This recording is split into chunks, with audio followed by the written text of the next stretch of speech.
Estilo de vida. Vi o story às 8h13 de uma quinta-feira. O sol entrava rasante pela janela do meu estúdio na rua Teodoro Sampaio. Mateus marcou o próprio perfil. A frase veio como uma lâmina. Só namore quem combine com seu estilo de vida. Embaixo, o rosto dele, sorrindo. A legenda? Só aquilo. Sem emojis, sem nada. Fiquei imóvel. Calma, com um sorriso que era bem mais ironia do que alegria. O coração apertou. A cabeça estranhamente vazia. Respirei. O cheiro do café ainda subia da cafeteira italiana no fogão. O barulho da rua, ônibus, uma moto que sempre passa às 8h30, a banca de jornal na esquina desmontando as capas, aconteceu como cena de fundo. Tudo mundano, tudo cortante. Eu sou Clara, 34 anos, tradutora. Trabalho em casa há quase 10 anos. Traduzo do inglês e do espanhol. A rotina começa às 7. Café, e-mails, bloco de notas com prazos. Minhas manhãs são pontuais, como metrô de verdade. Vivo num estúdio pequeno, no 3º andar. O chão afundou como em filme ruim. As mãos tremiam, mas a voz estava firme no áudio que mandei para a mãe do meu melhor amigo. Estou bem. Só surpresa. Menti. A surpresa tinha bordas afiadas de vergonha. As mensagens chegaram em cascata. Colegas de trabalho perguntando se eu apareceria na chamada. Vizinhos batendo na porta para emprestar açúcar. A cidade continuava. Sirene longe, reciclável sendo recolhido. Um vendedor anunciando manga na rua. Tudo normal. Tudo expondo mais. Abri o Instagram de novo. O story tinha sido ao vivo por segundos. Alguém já tinha feito print do perfil marcado. O meu nome não estava lá. A minha calma virou algo duro, digna. Um traço de ironia me passou pela boca. Imaginei Mateus sentado na cozinha, talvez com o copo dele. Sempre usa o copo de vidro alto, olhando o próprio reflexo. Pensei nas 1000 razões possíveis e em nenhuma. Não gritei, não chorei. Observei, limpei a pia com um pano e encontrei o cartão dobrado da minha mãe entre as. E agora, imaginá-lo preenchido por fotos, mensagens, provas de um estilo de vida que não me incluía, me doía com clareza. Não fui ao notebook. Ainda não. Não gritei. Mesmo assim, tomei uma decisão silenciosa. Não vou aceitar ser reduzida a uma legenda. Não vou deixar que um story me defina. Vou entender. Vou procurar. Mas não hoje. Não de forma impulsiva. Fechei os olhos. Senti o pulso acelerado no pescoço. A raiva mordia. A vergonha ardia. E, no entanto, havia um fio de humor frio. Se ele queria público, eu daria a ele a dignidade de ficar fora de cena. Por agora. Quero saber. Quero abrir aquela pasta referências.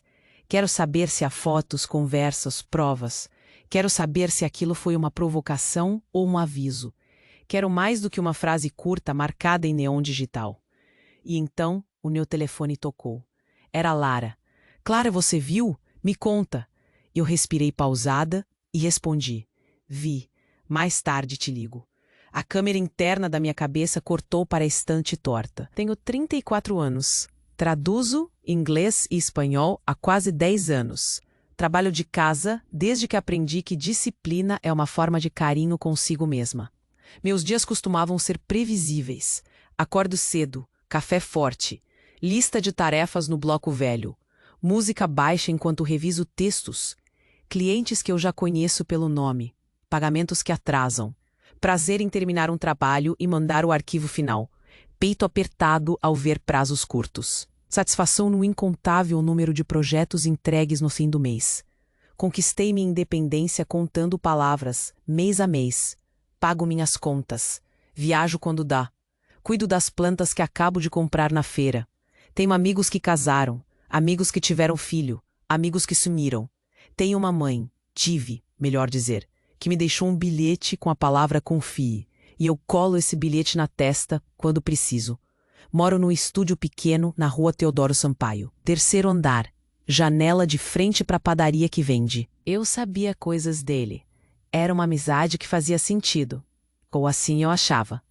A reação foi imediata por fora e confusa por dentro. Senti vergonha. Senti raiva. Senti uma ferida que doía mais pela exposição do que pela traição. Pensei nas amigas que me mandavam prints. Pensei nas pessoas que já vi olhando no meu rosto com pena. Pensei na sensação de ser transformada em manchete. Respirei. Movi-me como se estivesse em câmera lenta. Arrumei a pia. Coloquei a cafeteira para lavar. Quis fingir normalidade porque a normalidade me protege. Ao mesmo tempo, algo em mim acendeu com fogo quieto. Não ia ser reduzida a uma legenda. E então vieram as pistas miúdas. Um comentário marcado por um perfil que eu não conhecia. Uma hashtag usada por ele em outra publicação. O nome de uma rua que eu reconheci porque já tinha ido lá com ele, numa tarde boba. Coisas pequenas que se juntaram e fizeram sentido de um jeito assustador. Tem uma regra: não agir por impulso quando as emoções estão. Chame isso de cautela, de mania, de preguiça. Coloquei a pasta num diretório chamado Mateus Referências e segui com a vida. Desde então, raramente abri essa pasta.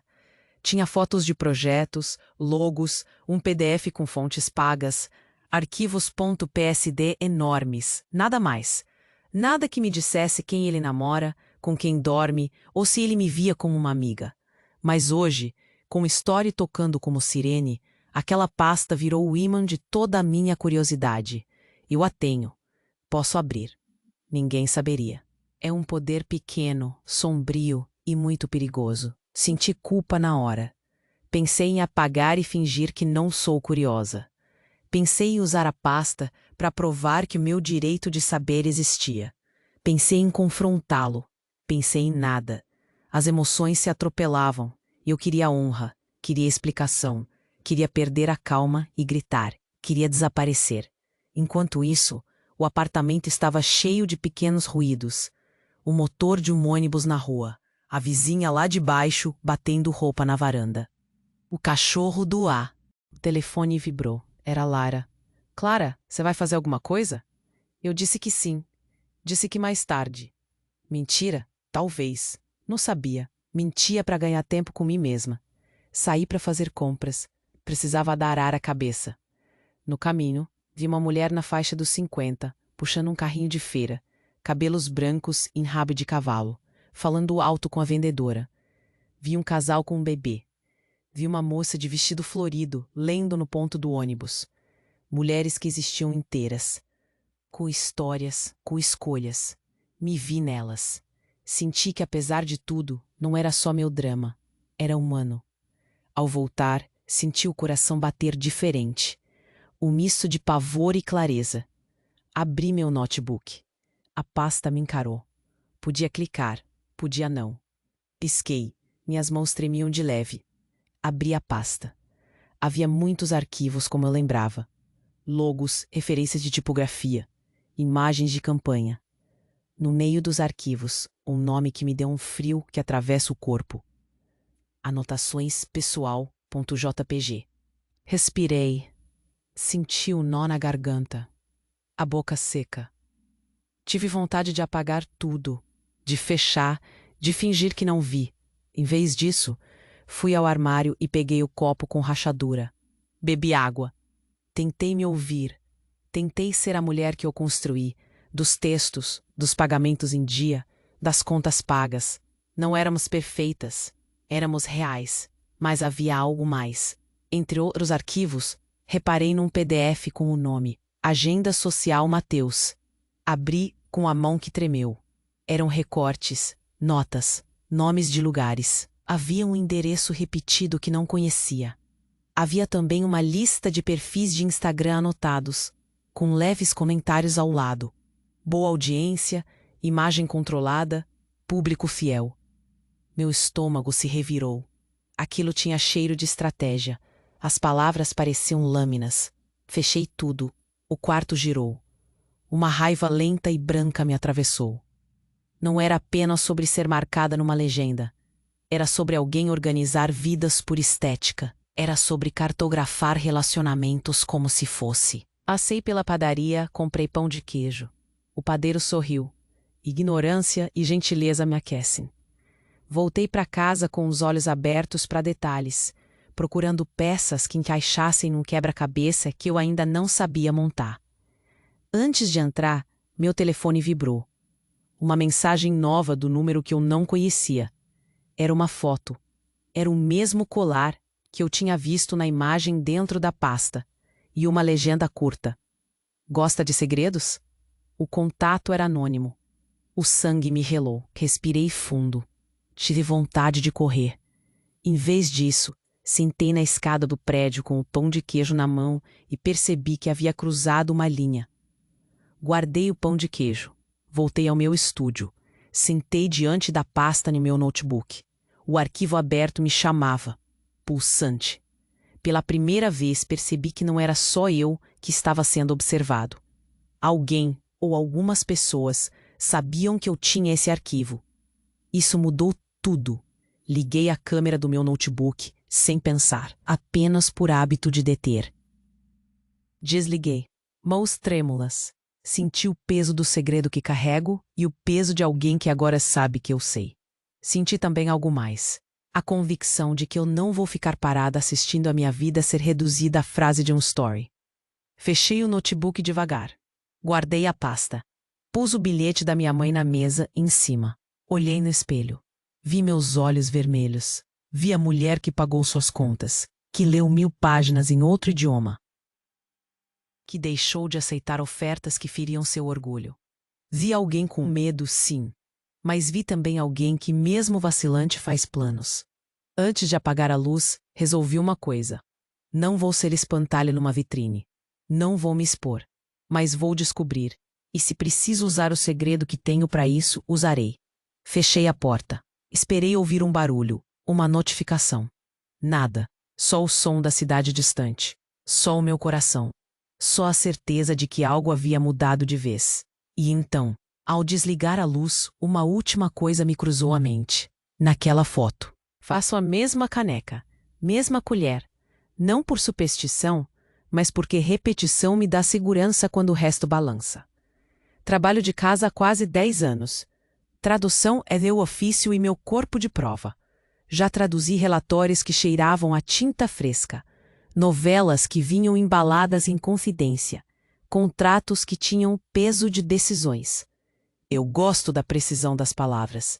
Gosto de encaixá-las no corpo. Gosto de pagar as contas com a clareza de ter feito meu trabalho bem feito. Todo mês é a mesma ansiedade. Fechar faturas, checar contas a pagar, enviar propostas. Há meses piores, há meses de sobra. Eu sei calcular até o último centavo, não por avareza, mas por sobrevivência. Tenho um número de coisas que significam eu me cuido. A estante torta que comprei no bazar, o copo rachado que virou caneca, o bilhete da minha mãe. Clara, confia em você, preso com fita. Onde eu posso ver quando preciso. As plantas da feira que eu rego aos sábados. O bloco de notas onde rabisco. Nos conhecemos numa mesa de bar, numa noite em que eu precisei conversar e ele me ouviu com vontade genuína. Ele era designer, discos na estante. Plantas que ele dizia não morrerem por sorte. Copos espalhados como obra de decoração. Tinha um jeito arrumado de ser bagunçado.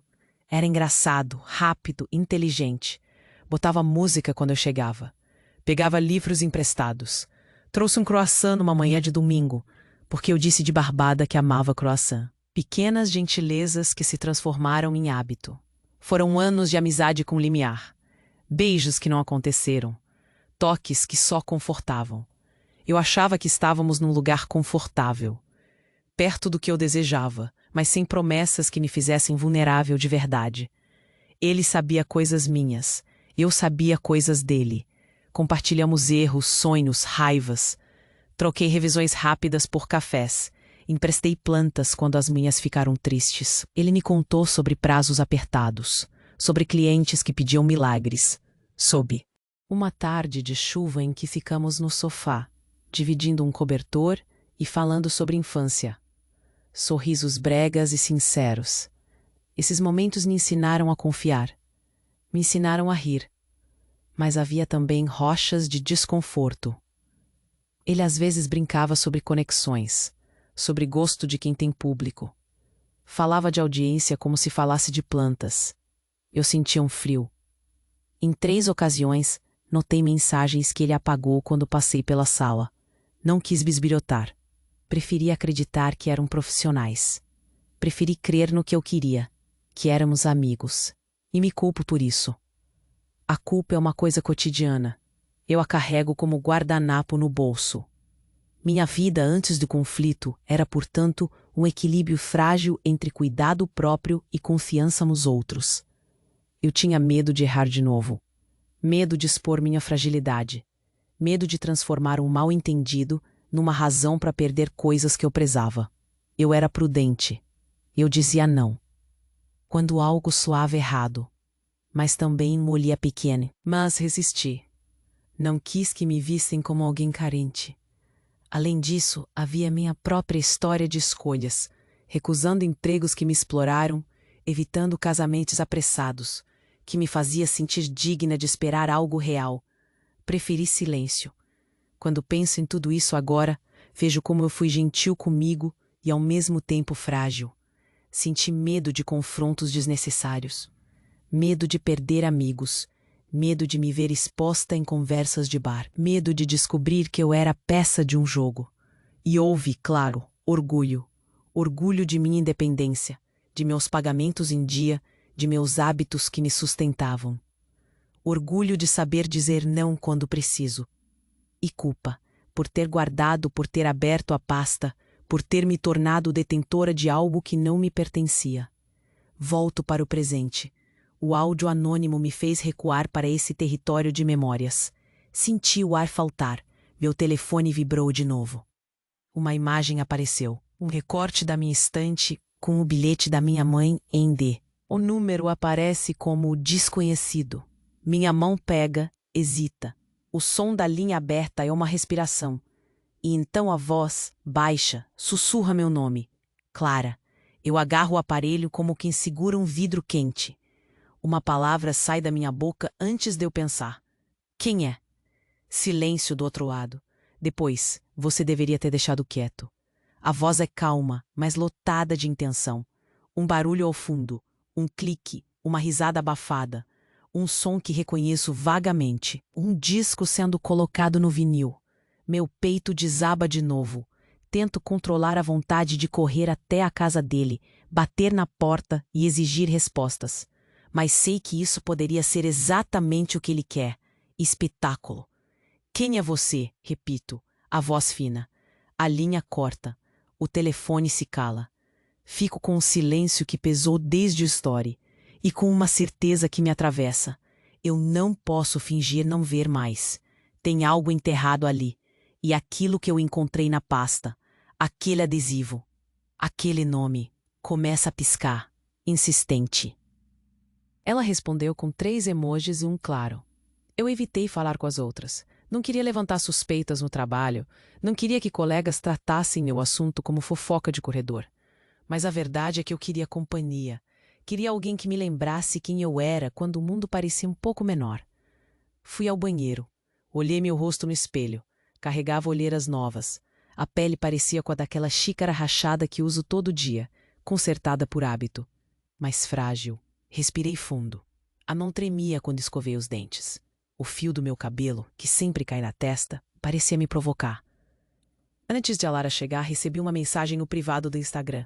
Sem remetente. Só um print. Era a tela do meu notebook. O diretório aberto com a pasta Mateus Referências 2023. Bem no centro. E um pequeno detalhe que me congelou. No canto inferior direito, a hora do sistema. Exata. A hora em que eu tinha aberto a pasta, algumas horas antes. Alguém tinha conseguido fazer um P. Mensagens. Lidos. Eu vi o status dele online. Tava ativo. Olhava o tempo todo. Me queria dar espetáculo. Ou tava sendo vigiado. Ou os dois. Ao meio-dia, não aguentei mais e fui até o prédio dele. Subi as escadas correndo. O corredor tinha sempre aquele cheiro de graxa e perfume barato de alguns moradores. Bati a porta. Ninguém.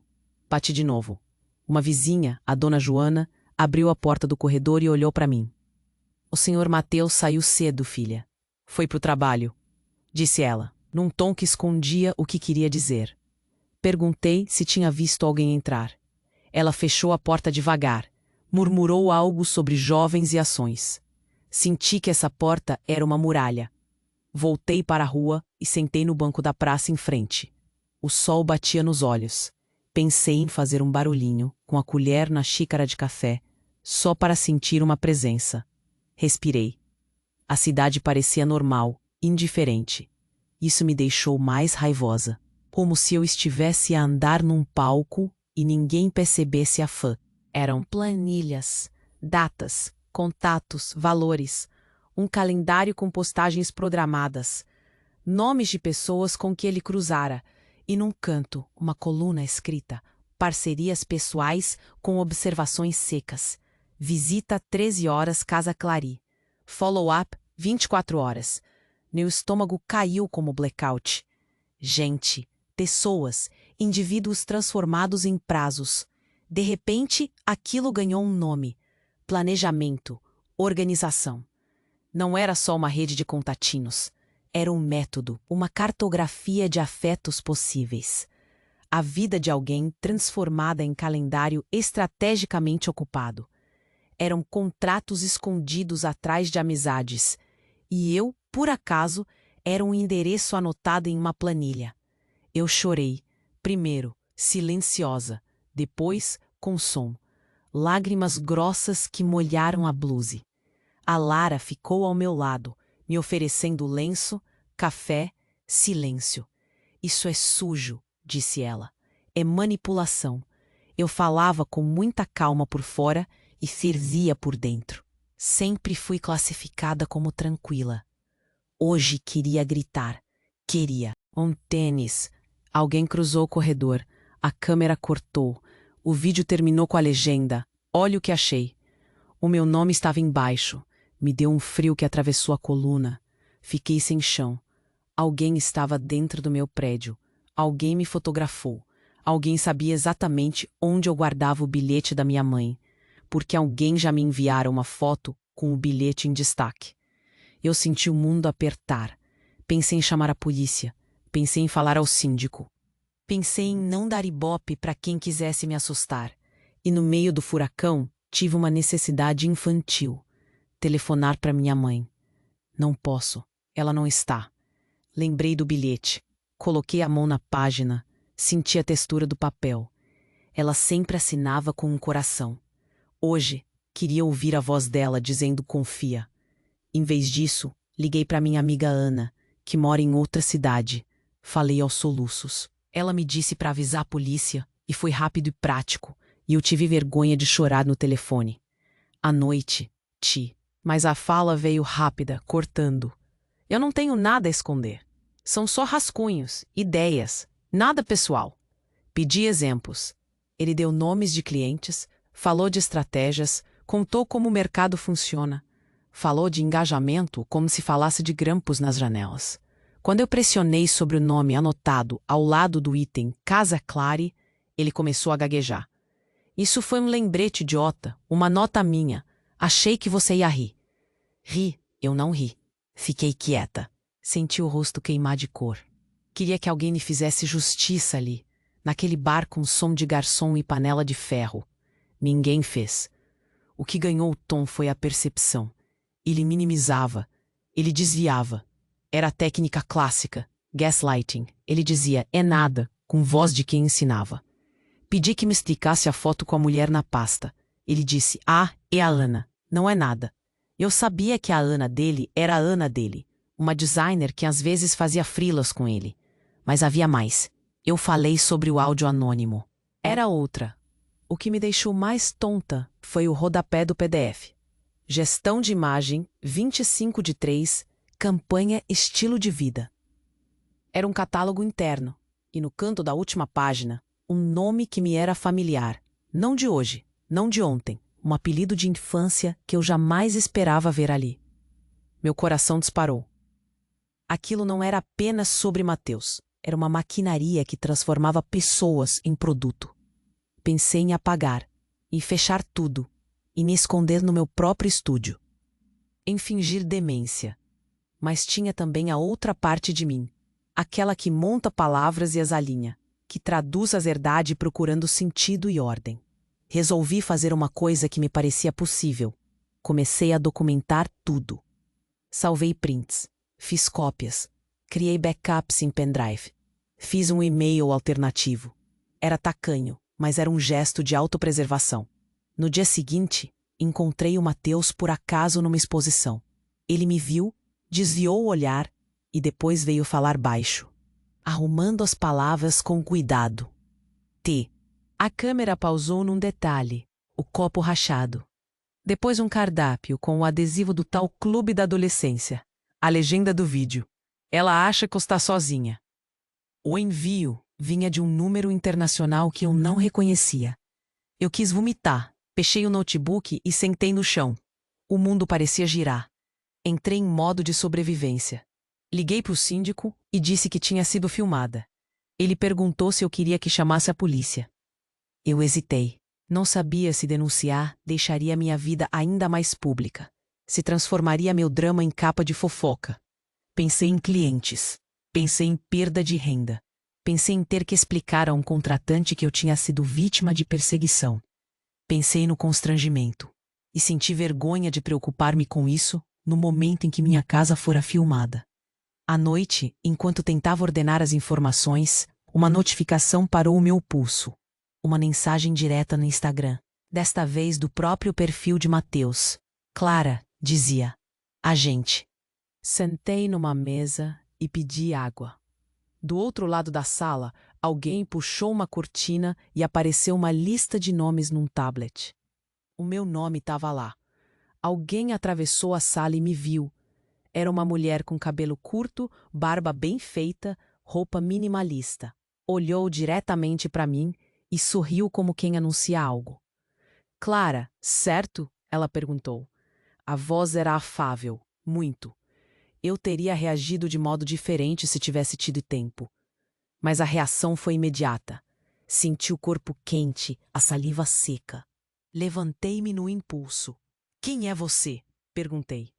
Ela esticou a mão como se oferecesse um cartão de visita. Sou da agência, disse. A gente faz curadoria de imagem. Engoli o nó que me vinha. Um homem ofereceu o jornal. Não consegui ler.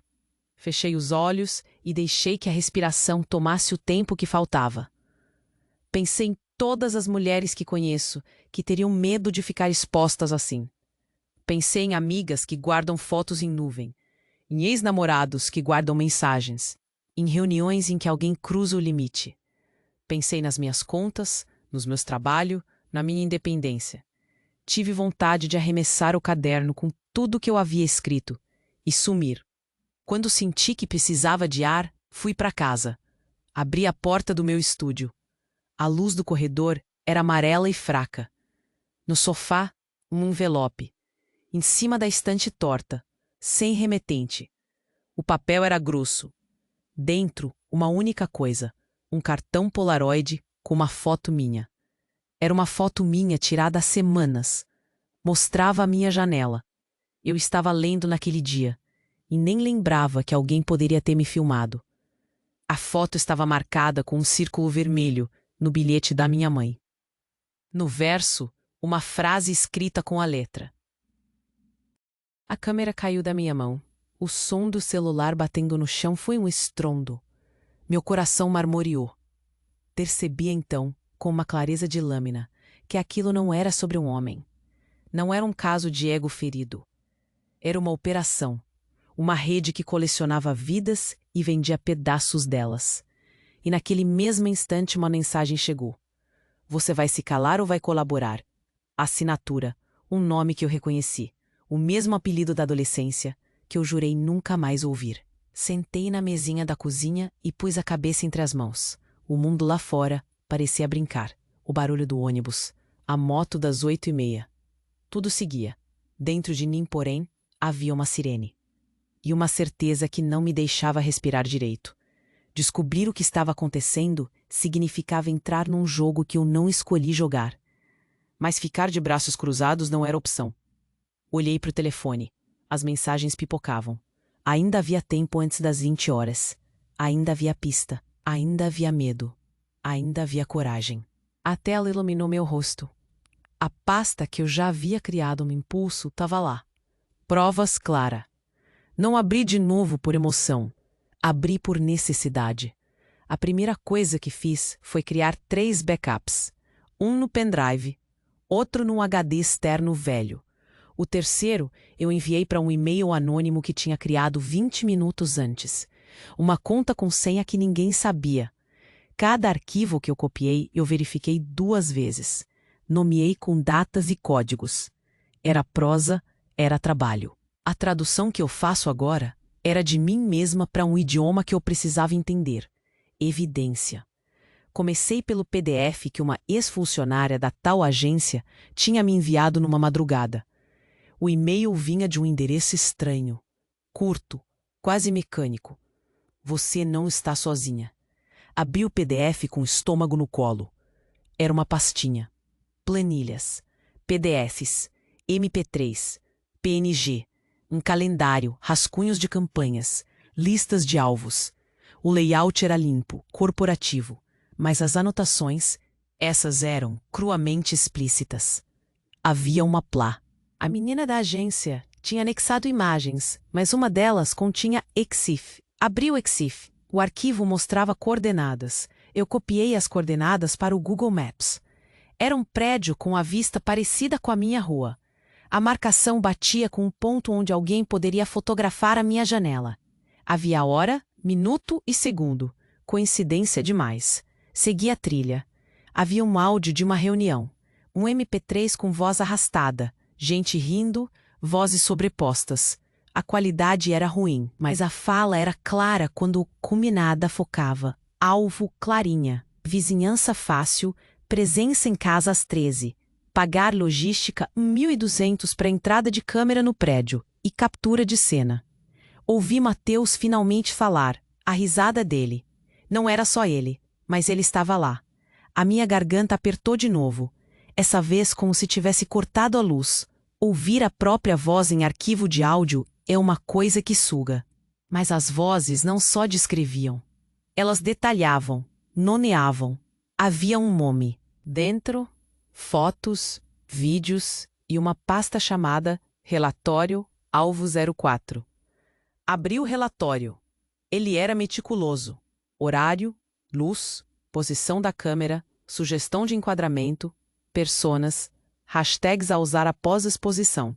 Do lado, colunas com números de contas para pagamento, valores, notas de rodapé com nomes de responsáveis e confidencial. Embaixo, uma lista de influenciadores que já haviam sido explorados naquele método. Alguns eu reconheci das timelines. Rostos simétricos. Vidas pequenas e vendáveis. Outros, não. Em todos, o mesmo mecanismo. Identificar pessoas próximas, criar eventos e monetizar suas reações. Algo queimou dentro de mim. Mas a rateada da raiva virou ordem. Eu precisava de testemunhas além dos arquivos digitais. Arquivo é poder, mas testemunho é fogo. Enviei uma mensagem curta e bem pensada para a única pessoa com quem eu sabia que poderia ser roncosa, mas verdadeira. A Lara. Vem aqui agora. Preciso que veja isso comigo. Não conta nada. Minutos depois, Letícia apareceu no meu estúdio. Magra, olhos rápidos. Trouxe um pendrive. Tremia. Falou pouco. Passou o pendrive como se me entregasse um corpo. Ela salvou tudo, disse a Lara. Ela quer falar pessoalmente. Letícia sentou e contou. Falou do processo. Falou da planilha que transformava gente em KPI. Falou de reuniões onde listavam alvos por proximidade social. Falou de pagamentos a terceiros que gravavam portas e filmavam janelas. Falou da instrução expressa. Ninguém tem que saber que é trabalho. É autêntico. Ela me entregou áudios de reuniões. Os arquivos eram críveis. Havia vozes que eu já conhecia. Havia a risada de Mateus. Ele disse que eu precisava de provas robustas e de testemunhas. Eu tinha ambas. Mas havia outra preocupação. E se eles sabiam que eu tinha os arquivos? E se as mensagens anônimas eram um sinal de que respostariam com força?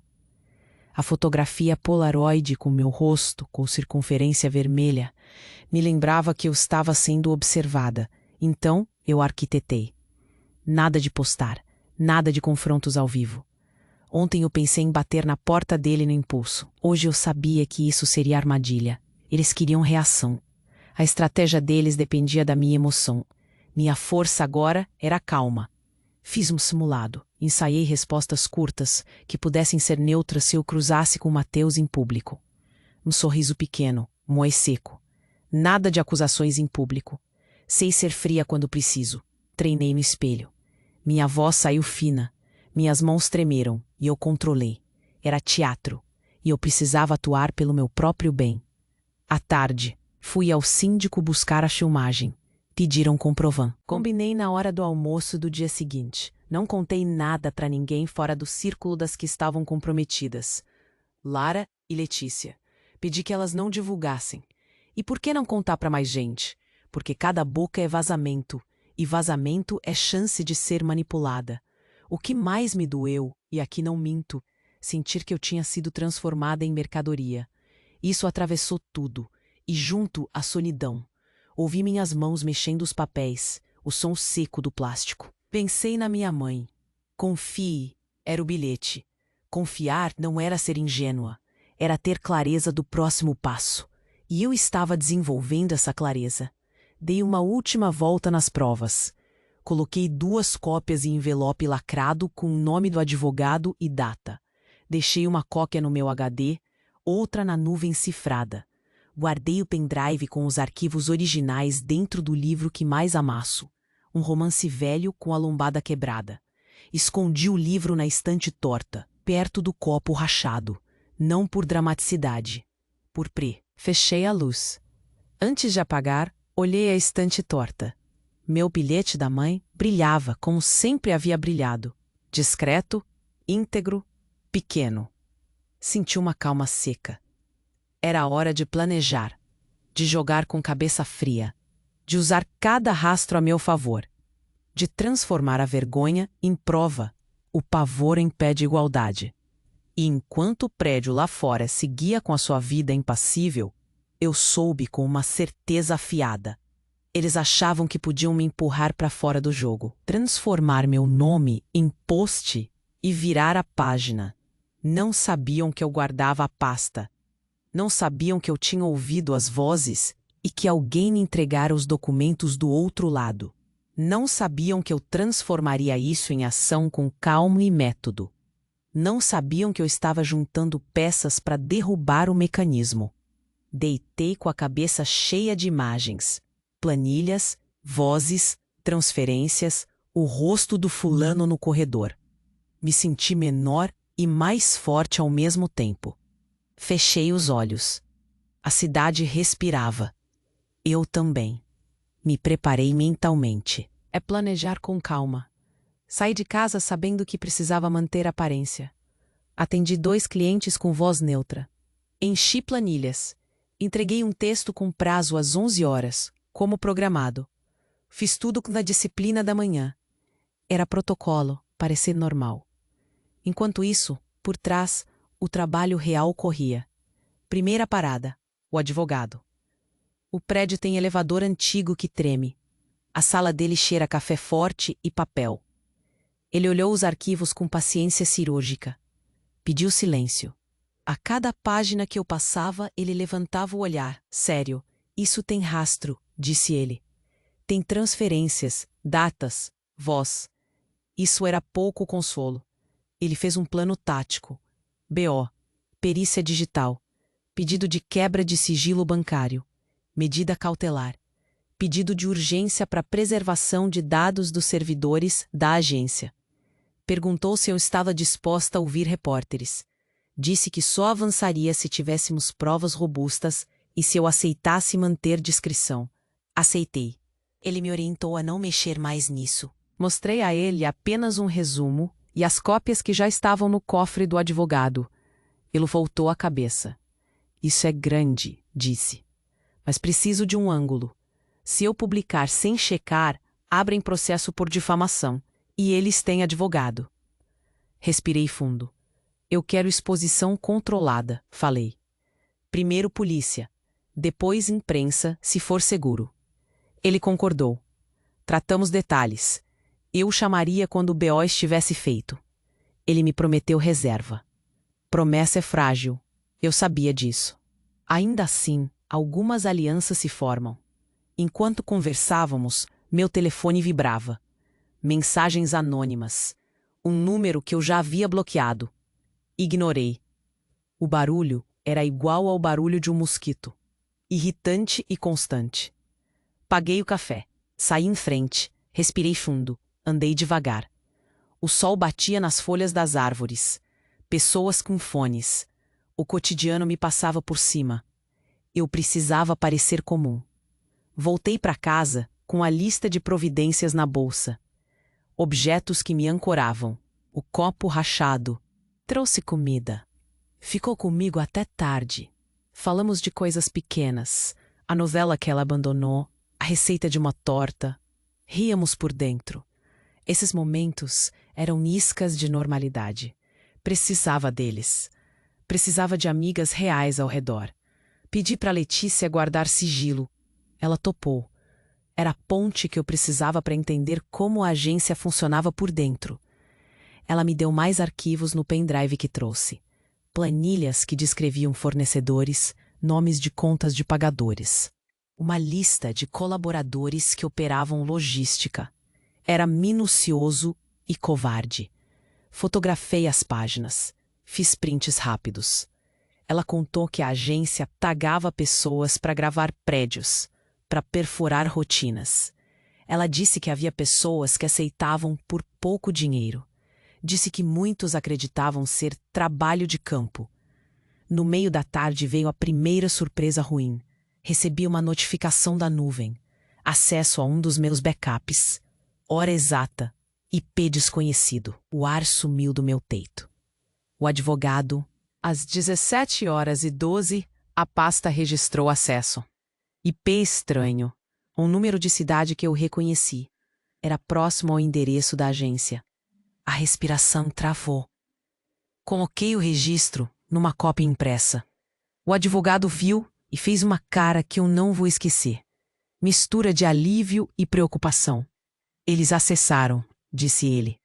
Isso nos dá margem para pedir perícia judicial. Era bom. Era ruim. Era um tiro de ambos os lados. Voltei ao meu compasso. Combinei com o jornalista e com o advogado horário para o dia seguinte. Tínhamos um mapa. Tínhamos testemunha. Tinha gente que de certo não gostaria. Fechei a noite com a Lara. Rimos do nada. Dormi pouco, o sono quebrado como papel. Na manhã seguinte, antes de sair, limpei a mesa. Coloquei os backups num envelope selado. Prendi o cabelo. Passei rímel leve. Precisava de aparência impenetrável. Sombria calma. Liguei pro advogado. Ele me confirmou que já havia feito pedidos formais. BO registrado, pedido de bloqueio de IPs, requisição de preser. Ele me seguiu. Anotei a placa mentalmente. Não olhei o rosto. No táxi, tentei me concentrar nas instruções do advogado. Liguei para Lara, em código. Ela disse que tinha olhado o meu prédio pelas câmeras e que havia atividades fora do normal. Eles sabem mais do que achávamos, sussurrou. Não disse mais. Cheguei ao ponto combinado com o jornalista e o advogado. O ar estava pesado. O jornalista trouxe café. Entreguei o envelope. Ele abriu com dedos rápidos. A cada folha que ele via, suas sobrancelhas subiam. Isso é brasa, murmurou. O advogado me pediu calma. Montamos o roteiro. BO, perícia, release controlado assim que tivermos blocos judiciais. O jornalista fez perguntas medidas. Ele queria exclusividade e proteção. Eu disse que sim, sob condições. Firmamos tudo. Antes de sair, o jornalista pôs o telefone no modo silencioso. Se algo der errado, me liga, pediu. Não faça algo precipitado. Prometi. Saí com o coração pesado. Mas com o mapa nas mãos. O que veio? Mas como?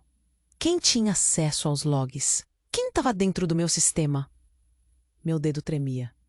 Pensei em queimar o telefone ali mesmo. Mas sabia que se eu apagasse, eu perdia a prova. Então, fiz diferente. Respirei e abri o app de mensagens. Respondi com uma frase curta, controlada, uma armadura. Quem é você? Não enviei. Fechei. Não daria munição. No mesmo instante, percebi um homem na calçada me observando. Ele tirou o boné e se virou. Era o mesmo perfil do vídeo do corredor. A mochila, a mesma postura. Meu corpo fez o movimento que eu já conhecia. Mão no bolso, preparado para retirar algo. O homem começou a andar na minha direção, como se fosse casual. Eu queria correr, gritar, acionar o advogado, mas sabia que qualquer movimento brusco poderia ser registrado e explorado. Me movi em câmera lenta. Entrei numa loja qualquer. Fingi que olhava algo, como se fosse uma cliente. O homem passou, olhou a vitrine, seguiu. Me senti seguida até a consciência. Saí da loja Deve. A voz dele vinha, pela primeira vez, diretamente a mim sem intermediários. A sensação foi de ser encurralada.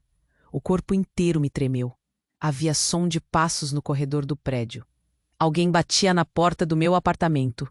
Um único batente. Curto. O coração subiu até a garganta. Fiquei parada. O telefone caiu da minha mão. A luz do corredor acesa atrás da porta. O silêncio cortante. Eu sabia, com aquela certeza fria, que a minha próxima escolha decidiria tudo. A mão que segurava o celular buscou o casaco. Pensei em correr. Pensei em não abrir. Pensei em telefonar ao advogado, ao jornalista, à polícia. Pensei em todas as possibilidades e em nenhum caminho sem risco. A campainha tocou de novo. Desta vez, mais insistente. Eu encostei a outra mão na maçaneta. O medo era um som gelado no peito. A voz dentro de mim dizia para esperar. A outra voz sussurrava que ele podia estar sozinho, que talvez fosse o último contato. A campainha calou. Um silêncio pesado. Meus dedos. Ou tentei. Ouvi o corredor. Passos pequenos, alguém rindo baixo. A voz repetiu. Clara. Abri a porta só o suficiente para ver o corredor. Ninguém à vista. Só a sombra comprida de alguém que se afastava. As fotos no envelope tremiam nas minhas mãos. A frase escreveu-se outra vez no meu corpo. Você não devia ter aberto. Fui direto para a cozinha. Enchi a caneca de água. Bebi até doer. Me sentei. Olhei para o copo rachado. Pensei em desistir. Pensei em apagar tudo. Pensei em sumir. E então pensei em uma coisa que não me deixava respirar direito. Eles contavam com o meu medo. Eles achavam que eu me calaria. Não vou me calar. Marquei, liguei para o advogado. Falei em voz baixa, rápida, como quem recita um ritual. Hoje, disse, no Centro Cultural, às 19h. Eles vão estar lá. A agência organiza um sarau, uma apresentação. Reunião de parceiros. É público. É minha chance. Ele me avisou do óbvio. Risco. Vai com segurança. Disse. Não faça nada ilegal. E as horas passaram rápidas e devagar por dentro do meu peito. Imprimi cópias, numeradas, etiquetas, backup em pendrive extra, o envelope com extratos e prints, o relatório que a ex-estagiária me deu impresso em A4, amarrado com barbante. Anotei em um papel curto o que diria. Treinei frases curtas, nada de lamúria, nada de espetáculo, só fato, só ordem. Vesti uma camisa neutra, jeans, o anel da minha mãe. Pensei nele como amuleto. Pus um casaco leve. Me olhei no espelho. Vi os olhos fundos, sorriso forçado, mas havia fogo neles. Respirei. Saí. O centro cultural estava cheio. Luz de palco, ar-condicionado, cheiro de verniz e café. Gente bonita conversando, crachás pendurados no pescoço. Cadeiras alinhadas. Na frente, uma mesa longa com 4 microfones. O telão apagado. No palco, banners da agência. Senti um peso novo. Ali estavam os clientes, as pessoas que compravam lifestyle. Alguns rostos conhecidos de feed. Mateus entrou pela lateral, conversando com. Levantei. Caminhei até a mesa. Andei como se nada estivesse errado. Pisos de madeira rangendo. Uma mulher ao lado sussurrou. Moça, por favor. Eu não parei. Peguei o microfone. O som ecoou alto demais para a sala silenciosa. Boa noite, comecei. A voz saiu firme, surpreendendo até a mim. Eu sou Clara. Traduzo. Trabalho com palavras há 10 anos, e hoje eu trouxe provas. O silêncio se fechou como uma tampa. Mateus olhou. O diretor ficou pálido. O jornalista levantou a câmera. Eu já não sentia as pernas. Tirei do envelope o primeiro papel. Mostrei ao público. Há arquivos que vocês acham que são digitais e que por isso desaparecem. Eles não somem se alguém os copiou. Eles existem. Abri o primeiro PDF no meu laptop. Conectei ao projetor. A imagem subiu no telão grande. Uma planilha. Cronograma VIP. Nomes, datas, contas. A palavra clara destacada em vermelho. Senti um murmurinho. Gente mexendo, cabelos balançando. O diretor me olhava como quem vê. Isso é crime. Toquei no próximo arquivo. Um MP3. Cliquei. A conversa subiu pelo telão e pelas caixas. A voz do diretor da agência foi clara, profissional, sem vergonha. Alvo, Clarinha presença em casa às 13 horas. Logística 1. 200. Ouvi minha própria respiração no áudio. O som me atravessou. A sala explodiu em murmúrios. Alguns xingaram. Um homem jogou a bolsa para trás. Um senhor bateu a mão na mesa. Mateus levantou-se, a face vermelha. Ri baixo com amargura. Vocês arquitetaram a montagem com transferências reais, com pagamentos para pessoas físicas.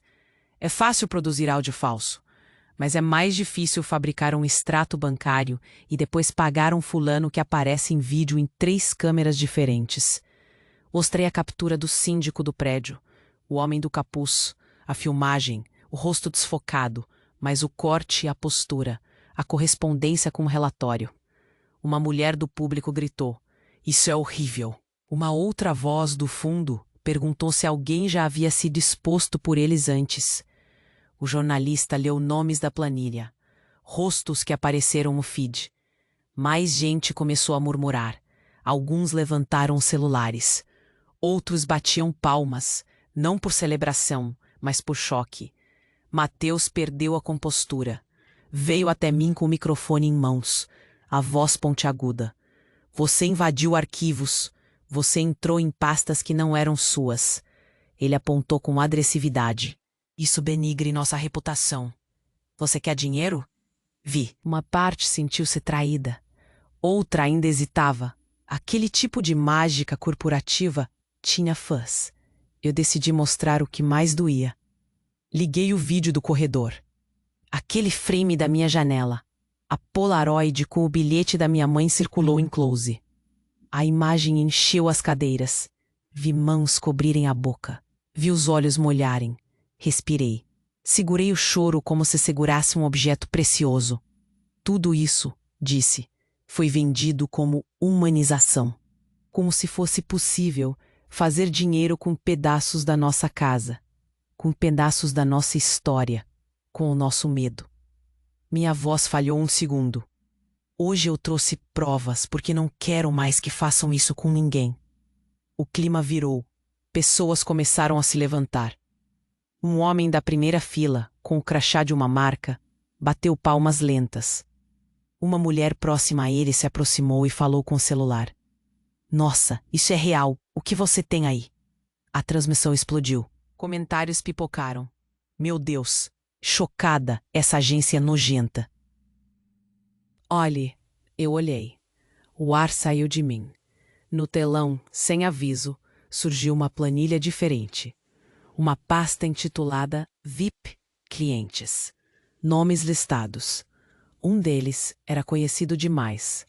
Um rosto que frequentava capas de revista. Um sobrenome que abre portas. O público prendeu a respiração. Alguém perto começou a tossir. O diretor engoliu seco. Mateus ficou branco como a parede. O nome era de uma pessoa que eu reconhecia desde a adolescência, que frequentara os mesmos lugares, que sempre aparecia em eventos revestidos de poder. Não era só um cliente, era alguém com influência, alguém que, se envolvido, mudaria tudo. A sala virou veneno e choque. Murmúrios viraram uma onda. O diretor gaguejou. Mateus foi buscar um telefone. O jornalista apertou o botão de gravação mais forte, as unhas deixando vermelho no plástico. A câmera focou o rosto do público. O repórter no meu ouvido sussurrou: "Isso pode explodir." Eu senti a cabeça girar. Por um lado, a Vitória. Eram pegos. Por outro, essa mulher tá perturbando. Mas a sala já tinha acordado. Pessoas começaram a argumentar. Deixem ela falar. Isso é relevante. Um blogueiro de moda se levanta, enfurecido. Se for verdade, eu quero a lista inteira. O homem cujo nome apareceu no telão, eu o vi, sentado 3 filas à frente, com o rosto coberto parcialmente por uma jaqueta. Levantou-se abrupto. O ar ficou tão pesado que doeu. Ele olhou para mim por um segundo que durou uma eternidade. Havia reconhecimento no olhar. E uma coisa pior: cálculo. A segurança se aproximou. 2 homens robustos. Um policial à paisana entrou pela lateral e perguntou informações. O advogado, rapidamente, colocou-se entre mim e a confusão. "Calma", falou. "Nós registramos, não vamos permitir violência. Preservem as provas." Mas antes que a tensão se transformasse em algo físico, meu telefone vibrou. Uma notificação. Uma mensagem. Um vídeo curto. Mostrava minha sala, no meu estúdio. Filmada de novo. A câmera passou. A frase caiu como uma pedra num lago. Ondas surgiram. Algumas de medo, outras de raiva. Eu sabia que havia mais. Sabia que tinham arquivos que eu não tinha visto. Vídeos, contratos, contatos. Soube também que havia alguém naquela sala que poderia tudo calar. Alguém que podia mover seguranças, advogados, políticos. Peguei minha bolsa. Tirei o pendrive reserva. Mostrei-o ao jornalista. "Tem mais", disse. "Mas vou entregar apenas ao jornalista e ao advogado. Não vou negociar com chantagistas. Não me peço silêncio." A voz saiu firme, apesar do tremor. A luz do corredor se apagou por um segundo. O som de um telefone tocando alto, no bolso do homem com o nome no telão, fez todo mundo olhar. Ele puxou o aparelho e atendeu. A conversa foi breve. Ouvi palavras desconexas pelo alto-falante. "Tá começando a vazar." "Não, esperem. Precisamos lidar com ela." Fui tomada por um frio. Alguém importante estava consciente do que eu poderia desencadear. Alguém que se moveria. Meu corpo tremia, mas a voz saiu clara. "Vocês me transformaram em alvo. Agora eu os transformo em prova." O ar estalou ao redor, e então, no exato momento em que eu pensava que ia respirar, o celular tocou de novo. Vibração forte. Uma mensagem chegada com assunto só em maiúsculas. Ou você para, ou o resto vai pra rede. Pânico. Silêncio. O mundo inteiro, por um segundo, se resumiu ao número 22 horas. Pessoas trocaram olhares. Mateus ficou imóvel. O diretor agarrou a mesa. O jornalista me olhou como se eu tivesse que decidir o destino de todos. Eu percebi, nítido e cortante, que havia algo ainda maior por trás da planilha, e que a minha coragem até ali abriria portas que eu talvez não estivesse pronta para atravessar. Mas a decisão já havia sido tomada. Eu levantei a cabeça e falei num fio de voz que parecia reverberar no peito de todos. Se eles vazarem mais, a verdade sai do meu controle. Mas se eu recuar agora, eles vencem. Eu não vou recuar. Uma mulher. A Lara apareceu no estúdio com um pacotinho de pão de queijo e 2 cafés. Entrou sem bater, como sempre fez nos piores dias. Me deu um abraço que doeu de tão firme. Letícia ficou até o fim, com as unhas pintadas de descaso por estar tão cansada. Ela me trouxe mais arquivos. Disse que não aguentava mais assistir aquilo de dentro. Chorei com elas no sofá, de cara lavada, sem maquiagem, o bilhete da minha mãe no bolso como um pequeno metal quente contra a pele. Algumas clientes me mandaram mensagens. Uma delas, que é dona de um café em Pinheiros, escreveu: "Se precisar fechar a agenda, eu cubro seus trabalhos. Conte comigo." Outra me ofereceu freelas.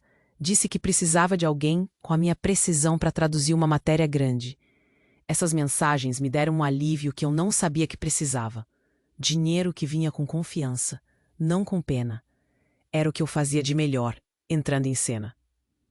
Juntar palavras e transformá-las em certeza. Mas o outro lado veio com força. Algo.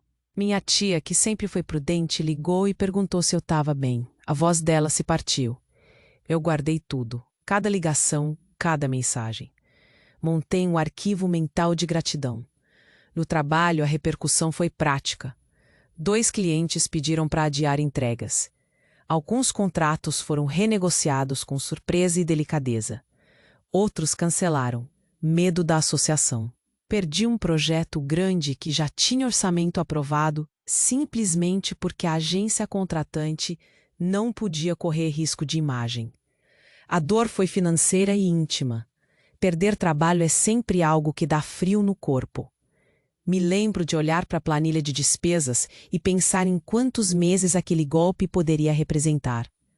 Respirei e fiz o que eu sempre fiz. Contei centavos, reavaliei prazos, reorganizei prioridades. A mídia trouxe uma vantagem inesperada. Mais mulheres apareceram. Algumas enviaram mensagens dizendo: "Isso aconteceu comigo também. Acho que fui alvo. Como você? Como tu está?" Recebi denúncias Tinha sonhos em que as paredes da sala se abriam e mostravam telas cheias de meus rostos. A ansiedade se manifestava fisicamente.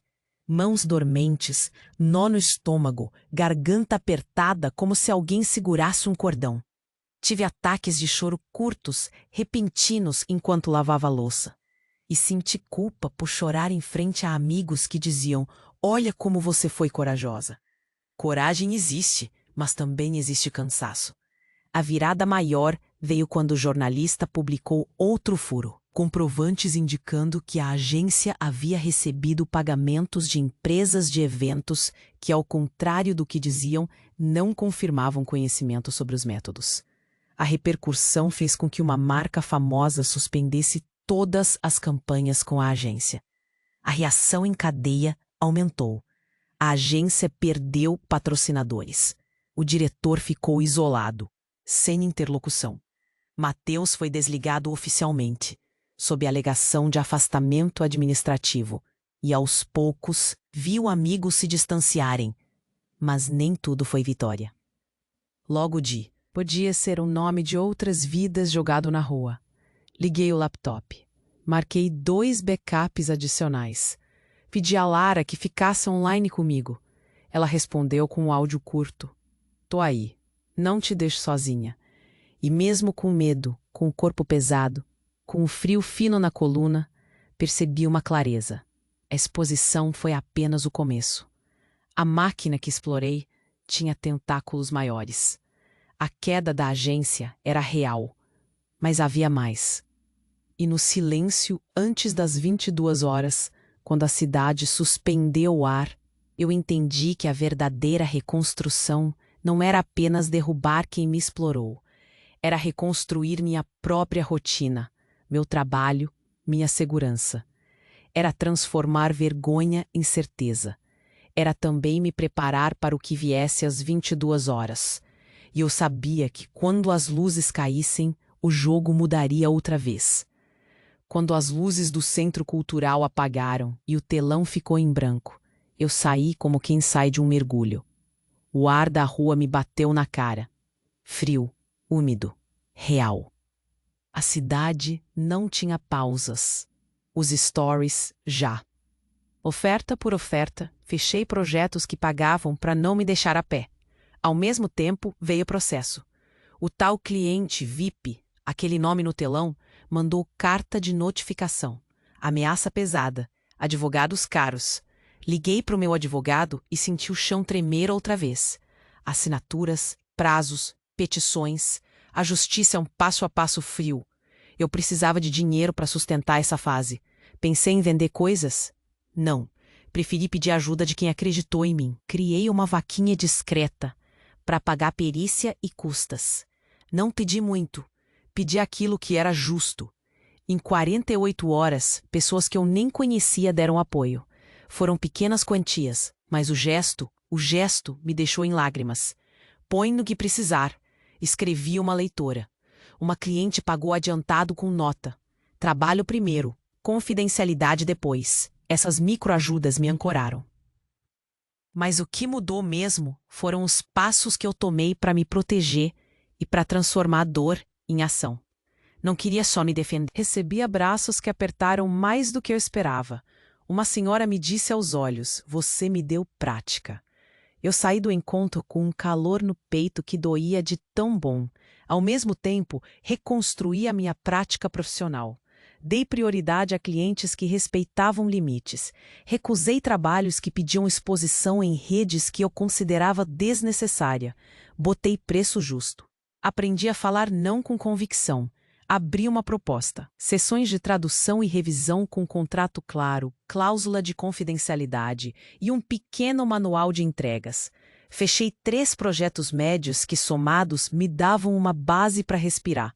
Ganhei confiança ao ver que o mercado podia ser ético. Pequenos pagamentos pagos em dia. Uma tranquilidade inédita. A família foi outro pilar. Liguei para minha irmã. Ela veio por uns dias. Trouxe comida reconfortante. Conversamos sobre contas, sobre estratégias, sobre o que seria suportável.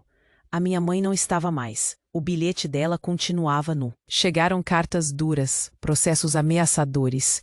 Um final de semana em que tudo parecia controlado. Um e-mail com tom ameaçador apareceu. Se não retirar certos arquivos, vamos ampliar o caso e atacar sua vida financeira. Eu tremi. Acordei madrugada e fui conferir os backups. Liguei para o advogado. Ele dizia: eles testam, não responder é melhor. Vamos agir por via judicial. Era uma guerra lenta, de cartas e prazos. Eu já não tinha ilusões românticas sobre justiça fácil. Era trabalho sujo e burocrático. Ainda assim, eu resisti. No meio de tudo veio um presente simples. Uma cliente de anos me indicou para um portal estrangeiro que precisava de traduções longas. Fez contrato e pagou em dia. Era a prova de que a minha carreira podia seguir, mesmo que eu tivesse feito barulho.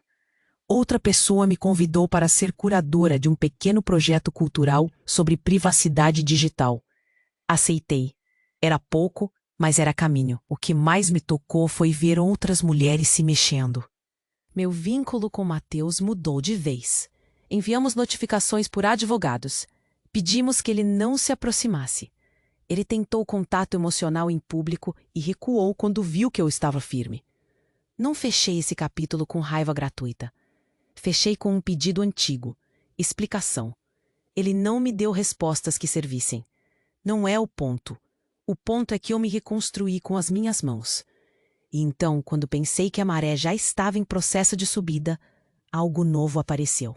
Um envelope sem remetente, deixado na caixa de correio do prédio. Dentro, um pendrive e uma folha impressa. Se quiser limpar de vez, abra. Minha respiração congelou.